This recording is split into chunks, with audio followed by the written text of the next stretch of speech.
இந்த love story கடவுள் எழுதினது. எஸ், நீங்கள் சிங்கப்பூரியன், நான் இந்தியன். எனக்கு ஜாப் சிங்கப்பூரில் கிடச்சி நான் அங்கே தான் ஒர்க் பண்ணிட்டு இருந்தேன். ஒன் ஃபைன் டே, மார்ச் 11, உங்களோட பிக் அனுப்பியிருந்தீங்க. பார்த்ததுமே ஓகேன்னு தோணுச்சு. இருந்தாலும் மனசுக்குள்ள ஒரு பதட்டம். எப்படி பேசுவீங்க, என்ன பேசுவீங்க, செட் ஆகுமான்னு எனக்குள்ள நிறைய கேள்விகள். மார்ச் 14 சிங்கப்பூர்லேயே என்னை பொண்ணு பார்க்க வந்துட்டீங்க. I still remember your first conversation. என்னை ரொம்ப கம்ஃபர்டபுளாக சேஃபாக ஃபீல் பண்ண வச்சுங்க. நிறைய ஷேர் பண்ணிக்கிட்டோம் நம்ம லைஃப்பில் நடந்த விஷயங்கள் எல்லாத்தையுமே.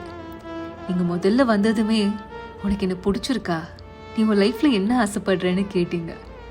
I felt literally happy. அடுத்த நாளில் உங்கள் பர்த்டே மார்ச் 18 நீங்களே வந்து உங்கள் வீட்டுக்கு என்னை கூட்டிகிட்டு போனீங்க. அன்றைக்கி நீங்கள் கேர் பண்ணதெல்லாம் பார்த்தப்போ ஒரே ஒரு விஷயம் ஸ்ட்ராங்காக தோணுச்சு. இனி என்ன ஆனாலும் என் லைஃப்பில் நீங்கள் தான். மே 11 சிங்கப்பூரில் ரிஜிஸ்டர் மேரேஜ் பண்ணிக்கிட்டோம். அண்ட் நம்ம Malaysia trip it was something special இல்லை. ஏன்னா நம்ம ஃபர்ஸ்ட்டு போனதே முருகன் கோவில் தான். அங்கே தான் நம்ம ஜேர்னி ஸ்டார்ட் ஆச்சு. ஃபைனலி நவம்பர் 3 வயலூர் முருகன் கோவிலில் ஃபேமிலிஸ் எல்லாரும் முன்னாடியும் வி காட் மேரிட். இப்போ மேரேஜ் ஆகி 4 மாதம் ஆகுது.